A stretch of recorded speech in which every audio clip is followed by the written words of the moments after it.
옆에 계신 여러분들과 인사 나누겠습니다. 잘 오셨습니다. 은혜 받고 돌아갑시다.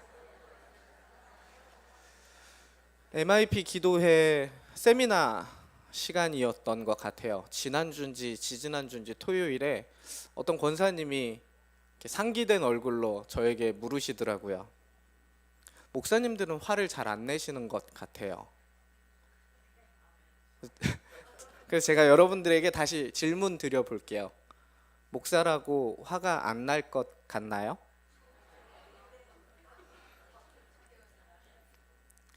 목사도 때로는 화날 때가 있겠죠. 사람인데 왜 없겠습니까? 그런데 그분께 제가 그랬어요.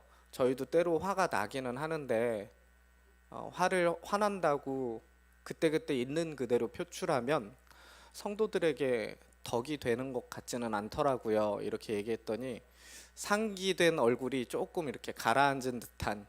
그래서 제가 짐작했어요. 아, 이 권사님이 되게 화난 일이 있었구나. 그 일이 뭔지 물어봐 줬어야 되나? 이런 생각을 했었어요. 네, 맞아요. 오늘은 설교하기에 앞서서 제 과거의 과오를 먼저 고백하는 시간을 갖고자 합니다. 뭐 대단한 건 아니고요. 그냥 편한 마음으로 들어주시면 좋겠습니다. 신학교 다닐 때 저는 12번의 등록금을 냈는데요. 학부 때 8번 냈고 대학원 다닐 때 4번 냈습니다. 단 한 번도 고지서에 기록된 날짜에 내본 적이 없어요. 그래서 항상 교무과에 불려갔고 전도사님 언제 등록금 내실 수 있으세요? 이렇게 추궁 아닌 압박을 받아야 하는 그런 시간들을 보냈습니다. 단 한 번도 제때 낸 적이 없어요. 그리고 단 한 번도 아버지의 도움을 받아서 낸 적도 없습니다. 제가 스스로 벌어서 냈어야 되는데요. 그래서 저는 곱게 생겼지만 아닌가 봅니다. 네, 산전수전 다 겪은 것처럼 생겼잖아요. 왜 그러냐면 주유소에서 주유건 쏘는 알바도 해봤고요. 노가다판에서 일도 해봤고요. 배도 타봤고요. 아, 여기서 좀 놀라시네요. 네, 여러 가지 일들을 했습니다. 도둑질 빼고 다 해봤던 것 같아요. 정말로. 그래서 20대 중반에는 미용실에 갔더니 원장님이 저한테 그러더라고요. 아니, 이렇게 젊은 학생이 무슨 스트레스가 그렇게 많아서 원형 탈모가 왔어? 라고까지 얘기를 하더라고요. 하나님을 원망하는 기도를 했었습니다. 환경을 좀 바꿔달라고, 물질의 어려움 겪지 않게 좀 해달라고. 신학생인데 좀 잘 돼야 하나님께 영광 올려드릴 수 있지 않겠습니까? 이렇게 원망하는 듯한 기도를 한동안 했었던 것 같아요. 그런데 시간이 지나고 이 빌립보서 4장 말씀을 읽게 되었습니다. 그 전에도 읽기는 했었지만 그때는 그냥 한쪽 귀로 듣고 한쪽 귀로 흘리는 그 정도의 차원이었다면 그 일들을 겪은 후 제 기도의 제목들이 그런 내용들이라는 것을 깨닫게 된 후에는 이 본문이 다르게 느껴지더라고요. 저는 오늘 제가 기도의 제목이 내용이 바뀌었던 것처럼 여러분들도 이 말씀을 통해서 기도의 제목과 기도의 내용이 바뀌게 되는 은혜를 경험할 수 있기를 소망합니다. 여러분들도 분명히 기도하고 계실 거예요. 뭐라고 기도하십니까? 하나님, 이 환경 좀 바꿔주시면 좋겠습니다. 내 삶을 통해 하나님의 영광을 드러내야 되지 않겠습니까? 이렇게 환경을 바꿔달라고 투정 아닌 투정을 하나님께 기도의 형태로 올려드릴 때가 참 많죠. 근데 이 본문은 주님께서 우리에게 이렇게 물어보시는 것 같아요. 너의 환경이 바뀌는 것이 먼저겠느냐? 아니면 네가 바뀌는 것이 먼저겠느냐? 오늘 본문 바울의 상황은 정말 최악의 환경이었습니다. 제가 뭐 이런저런 아르바이트 경험을 쌓은 것과는 비교할 수 없을 만큼 힘든 상황이었습니다. 스스로는 바울이 자족하기를 배웠다라고 고백하고 있지만 바울이 이 편지를 쓸 때 당시의 상황, 환경적 배경으로는 감옥 아니었습니다. 감옥은 좁고 어둡고 습한 곳입니다. 혹시 가보신 분 안 계시죠? 네, 바울은 거기서 쇠사슬에 묶여 있었겠죠. 어떤 학자들은 그래도 로마 시민권을 가지고 있었기 때문에 뜰을 거니는 정도의 자유는 있을 수 있었을 것이다 라고도 얘기는 하지만, 어쨌든 빌립보서 1장 13절 말씀에 보면 시위대 안에 갇혀 있다라고 스스로를 표현했습니다. 황제 친위대가 지키고 있었던 감옥이라는 말입니다. 굉장히 엄중한 곳이죠. 언제 재판을 받을지, 재판받은 후에 언제 사형을 당할지 모르는 그런 상황이었습니다. 더 힘든 것이 있습니다. 1장 15절 17절 말씀에 보면 바울을 모함하고 배신하는 사람들도 있었다라고 묘사하고 있습니다. 바울이 감옥에 있는 것을 이용해서 바울은 이제 끝났나 봐, 우리가 이 교회를 이끌어야 해 라고 선동 날조하는 사람들이 있었음이 짐작됩니다. 복음을 위해 평생을 헌신했는데 그것을 배신하고 오히려 그것을 이용하는 사람들이 있었음을 짐작해 볼 수 있습니다. 환경으로만 보면 최악의 조건입니다. 감옥에 갇혀 있고 자유가 없고 언제 죽을지 모릅니다. 믿었던 사람들은 그를 배신했습니다.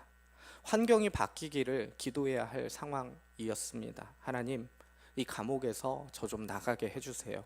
하나님, 저 배신하는 사람들 하나님께서 대신 복수해 주세요. 그런데 바울은 놀랍게도 10절에서 이렇게 고백합니다.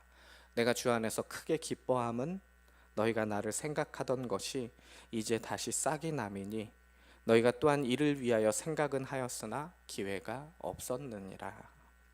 감옥에서, 어디에서요? 감옥에서 크게 기뻐합니다. 11절 말씀엔 이렇게 기록되어 있습니다. 내가 궁핍함으로 말하는 것이 아니니라. 어떠한 형편에든지 나는 자족하기를 배웠노니. 여기서 우리가 주목해야 할 단어가 있습니다. 배웠노니라는 단어입니다. 12절 끝부분을 한번 보면 자족하기를 배웠노니라고 서술이 되어 있습니다. 바울이 특별해서 이렇게 고백을 할 수 있었던 것일까요? 바울이 원래 성격이 좋아서, 원래 긍정적이었기 때문에 이런 것은 아닐 것입니다. 바울은 예수님을 만나기 전에는 예수 믿던 사람들을 잡아 죽이던 그런 사람이었습니다. 성격이 좋았다고 볼 수는 없죠. 자기 안에 확실한 철학과 잣대가 있었습니다. 그 잣대는 율법이었고요.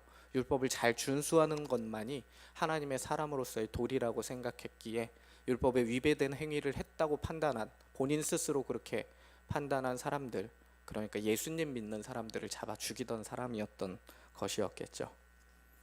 그런데 배웠다라고 고백합니다. 원래 그런 것이 아니라는 말입니다. 노력이 필요하다는 말입니다. 또 훈련이 필요하다는 말입니다. 바울도 처음에는 환경이 바뀌기를 기도했을지도 모릅니다. 하나님, 여기서 나가게 좀 해주세요. 그런데 아무리 기도를 해도 나가지지 않습니다. 하나님, 저 사람들에게 복수를 좀 해주세요. 그런데 저 사람들의 상황, 나의 상황이 바뀌지를 않습니다. 그 과정에서 분명히 바울은 배우는 것이 있었을 것입니다. 환경이 바뀌는 것이 중요한 것이 아니라 바로 나 자신이 바뀌는 것이 중요함을 깨닫게 되었을 것입니다. 그래서 12절에 이렇게 고백할 수 있었던 것이죠. 나는 비천에 처할 줄도 알고 풍부에 처할 줄도 알아. 모든 일 곧 배부름과 배고픔과 풍부와 궁핍에도 처할 줄 아는 일체의 비결을 배웠노라. 아멘. 비천에 처할 줄도 알고, 비천에 처해 본 사람은 이것을 배웁니다. 최악의 환경이 나를 덮쳐온다 해도 낙심하지 않습니다. 무너지지 않습니다. 또 풍부에 처할 줄도 알고, 풍부한 것을 경험해 본 사람들은 이것을 배웁니다. 내가 많은 것을 가지고 누린다 해도 하나님 앞에서 교만하지 않겠다라고 배웁니다. 배고픔과 배부름, 있을 때도 없을 때도 하나님을 경외하는 법을 배웁니다. 풍부와 궁핍, 많을 때도 적을 때도 하나님을 찬양하고 예배할 줄 아는 법을 배웁니다. 그랬기 때문에 바울은 마지막에 일체의 비결을 배웠노라라고 고백할 수 있었습니다. 여기서 비결이라는 단어는 헬라어로 뮤에오입니다. 여러분, 그렇게 힘든 상황에서 기도할 수 있는 비결이 뮤에오라고 하면 서울대 공부법이라고 합니다. 아무도 안 웃으시네요. 네, 뮤에오는 비결인데요. 본래의 뜻은 비밀 종교 의식에 입문하다라는 뜻입니다. 아무나 알 수 없는 비밀을 전수받는다라는 그런 의미입니다. 바울은 지금 우리에게 나는 환경을 초월하는 비밀을 배웠다. 너희도 이 비결을 배울 수 있다라고 알려주고 있는 말입니다. 그러면 사도 바울이 스스로 자족할 수 있었던 비결이 무엇일까? 바로 십자가와 부활의 능력입니다. 13절에 내게 능력 주시는 자 안에서 내가 모든 것을 할 수 있느니라 라고 고백하고 있습니다. 내게 능력 주시는 자 안에서, 바로 이 말씀이 오늘 우리가 나눈 이 구절의 핵심입니다. 자족의 비결은 환경이 아니었습니다. 사도 바울의 능력도 아니었습니다. 능력 주시는 자, 바로 예수 그리스도였습니다. 주님과의 관계입니다. 어떻게 예수 그리스도께서 우리에게 능력을 주실 수 있을까요? 빌립보서 2장을 보면 예수님은 본래 하나님과 동등한 분이었습니다. 그런데 자기를 비우셨습니다. 종의 형체를 가지셨습니다. 사람이 되셨습니다. 그리고 어떻게 하셨습니까? 2장 8절 말씀에 보면 자기를 낮추시고 죽기까지 복종하셨으니 곧 십자가에 죽으심이라. 아멘. 예수님은 십자가에 죽으셨습니다.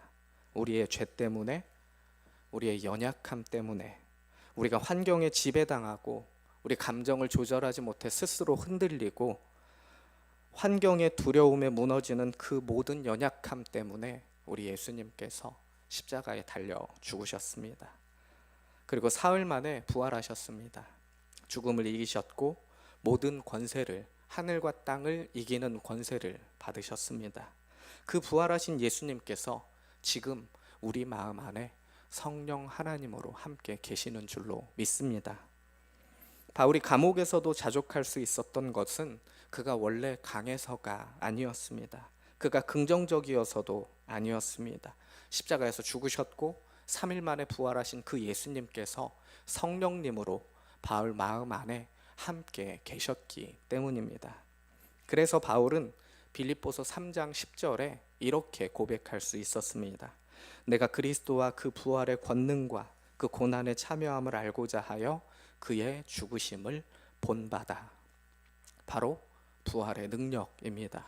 죽음도 이기신 그 무한한 능력이 지금 우리 안에 있습니다. 남편과의 갈등, 자녀 문제, 시댁 문제, 경제 문제, 이 모든 것이 부활이라는 큰 능력 앞에서는 결코 크지 않을 것입니다. 한 이야기를 나누고 싶습니다. 네덜란드의 코리 텐 붐이라는 분의 이야기입니다. 2차 세계대전 중이었습니다. 코리와 그의 언니 베시는 유대인들을 숨겨줬다는 이유로 나치 군인들에게 체포당했습니다. 그들은 라벤스부르크 수용소에 보내졌습니다. 그곳은 또 다른 죽음의 수용소였습니다. 코리와 베시가 배정받은 숙소는 28번 막사였다고 합니다. 배정받은 막사에 들어가자마자 코리는 소스라치게 놀랐습니다. 막사 안에 벼룩이 너무 많았기 때문입니다. 막사 전체에 벼룩이 득실거렸습니다. 침대에도 벽에도 천장에도 벼룩 천지였습니다. 견딜 수 없을 정도였습니다.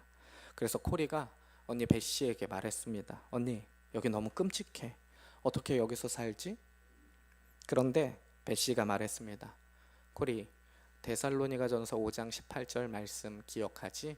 이 말씀에 의지해서 우리 감사하자. 범사에 감사하라. 이것이 그리스도 예수 안에서 너희를 향하신 하나님의 뜻이니라. 아멘. 이렇게 할 수 있을까요? 코리도 못할 것 같았나 봐요. 그래서 언니에게 따졌습니다. 언니, 그게 무슨 소리야? 이 끔찍한 상황을 어떻게 감사할 수 있겠어? 그러자 베시가 다시 대답했습니다. 성경에 범사에 매 순간 감사하라고 했잖아. 이것도 범사에 포함되는 거야. 우리 감사하자. 이해되지 않았지만 납득할 수 없었지만 코리도 언니 베시를 따라서 감사의 기도를 올렸습니다. 하나님, 벼룩들이 있는 환경을 감사합니다. 며칠이 지나자 놀라운 일이 일어났습니다. 다른 막사에는 간수들이 자주 들어와서 여성 수감자들을 폭행하고 때로는 성폭력을 저지르기도 했는데 28번 막사에는 간수들이 들어오지 않았다는 소식을 듣게 되었습니다. 그래서 자유롭게 성경도 보고 다른 수감자들에게 주님의 복음을 전할 수 있었습니다. 간수들이 왜 28번 막사에는 들어오지 않았을까 궁금했던 코리가 사실을 확인하게 되었습니다. 그 이유가 무엇이었을까요? 네, 맞아요. 간수들이 벼룩들을 너무 싫어했대요. 그때 코리는 깨달았습니다. 언니 베시가 왜 벼룩이 있는 환경에 대해서도 감사하자고 했는지 알 수 있게 되었습니다. 배우게 되었다는 것이죠. 이해되지 않아도 노력하고 훈련했더니 그 상황을 깨닫게 되는 순간이 오더라는 겁니다. 환경은 최악이었습니다. 나치 수용소, 죽음만이 존재하는 곳, 벼룩이 득실거리는 막사. 그러나 코리와 베시는 그곳에서조차 감사할 수 있었습니다. 자족할 수 있었습니다. 왜 그렇습니까? 본인들이 원래 참을성이 있어서, 원래 감사하는 성품을 가지고 있어서? 아닙니다. 내게 능력 주시는 자가 코리와 베시의 마음에 성령님으로 존재하고 계셨기 때문에 가능한 일이었습니다. 성도 여러분, 여러분이 지금 처한 상황과 환경이 이 코리와 베시만큼 극심한 어려움 가운데 있습니까? 바울이 갇혔던 감옥만큼 절망적이었습니까? 제자들이 배신했던 겟세마네 동산에서의 예수님의 그런 환경과 상황과 비슷합니까? 그런데 그들은 자족했습니다. 감사할 수 있었습니다. 어떻게 그럴 수 있었을까요? 13절 말씀 다들 암송하시니까 제가 운 띄우면 암송하는 겁니다. 내게 능력 주시는 자 안에서 내가 모든 것을 할 수 있느니라. 아멘. 저는 그래서 이 말씀을 통해 여러분에게 세 가지 제안을 드리고자 합니다. 오늘 나의 삶의 자리에서 어떻게 자족하고 감사할 수 있을까? 첫 번째는 하루의 시작을 기도로 할 수 있기를 바랍니다. 주님, 오늘 저에게 능력을 주세요. 나의 힘과 나의 경험과 내 지혜를 의지하지 마시고 주님을, 내게 능력 주시는 주님을 의지할 수 있기를 바랍니다. 남편의 얼굴을 보기 전에, 자녀의 얼굴을 보고 자녀를 깨우기 전에 휴대폰을 열어서 오늘 날씨가 어떤지, 오늘 시황이 어떤지 보기 전에 먼저 주님, 오늘 저에게 능력을 주세요 라고 기도할 수 있기를 바랍니다. 기도는 나의 환경이 드라마틱하게 바뀌기를 기대해서 하는 것이 아닙니다. 기도는 나를 드라마틱하게 바꾸기 때문에 할 수 있습니다. 기도는 내가 주님의 능력과 주님의 은혜를 받는 귀한 통로로 사용될 수 있습니다. 오늘 아침, 내일 아침, 하루의 시작을 주님, 나에게 능력 주세요. 내게 능력 주시는 주님을 신뢰합니다 라고 기도하고 기도의 분량이 쌓일 때 여러분의 삶이 극적으로 변하게 될 줄로 믿습니다. 두 번째, 딱 한 가지만 바꿔보시기 바랍니다. 집에 돌아가셔서 저녁을 준비하면 남편들이 TV 리모컨을 돌려가면서 TV를 보고 있겠죠. 여보, 저녁 식사 준비됐어. 밥 먹자. 여전히 리모컨을 돌리고 있겠죠. 그럼 여러분들 평상시에는 어떻게 하세요? 이렇게까지 하시는 분은 없겠지만 아우 저 왼수 바가지 이렇게 하시는 분들이 혹 있을 수 있어요. 그런데 속에서 막 확 하고 화가 치민다고 입술로 그대로 표현하지 마시고 그냥 소파 옆에 가만히 앉아보세요. 이게 쉬울 것 같죠? 절대 쉽지 않습니다. 그런데 5분 정도만 가만히 앉아 있잖아요. 그러면 TV 끄고 슬그머니 일어나서 식탁으로 이동하는 남편의 극적인 모습을 보게 될 겁니다. 그러기 위해서는 먼저 내 안에 예수님 닮은 성품이 있어야 돼요. 그 5분을 참을 수 있는 인내와 기다림의 노력이 필요합니다. 훈련이 필요합니다. 그게 하루하루 쌓이고 쌓이면 어떻게 돼요?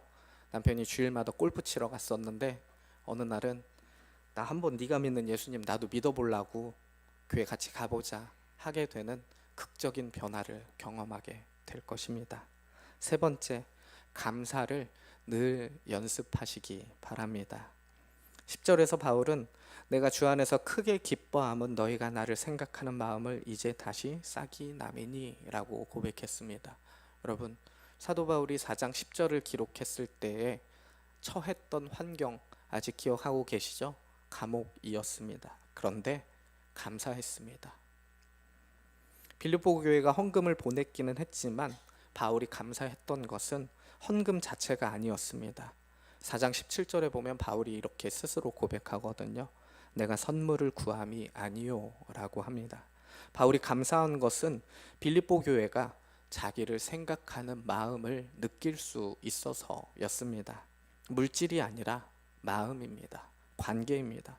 환경이 최악이어도 자기를 생각해주는 사람들이 있다는 것, 자기를 위해 여전히 기도로 헌신하는 사람들이 있다는 것, 그것 때문에 사도 바울은 감옥에 갇혔지만 감사할 수 있었습니다.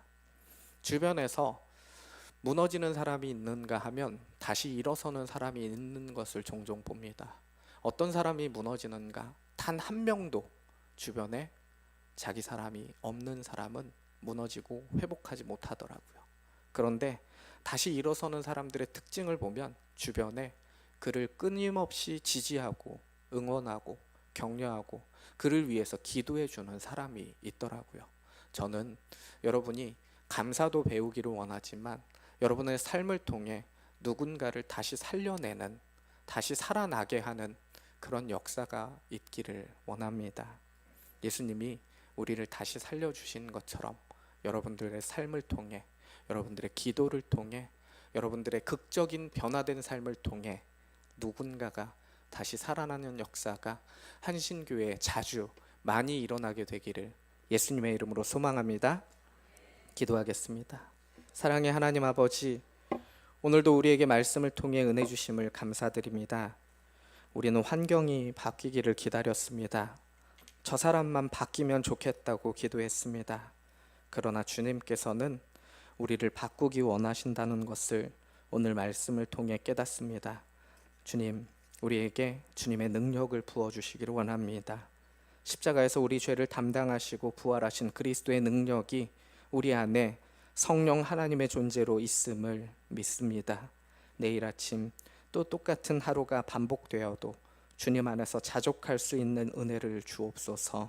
남편 앞에서 자녀들과 함께 목장 안에서 세상 속에서 능력 주시는 자 안에서 살아가는 한신교회 성도들 다 되게 하여 주시옵소서.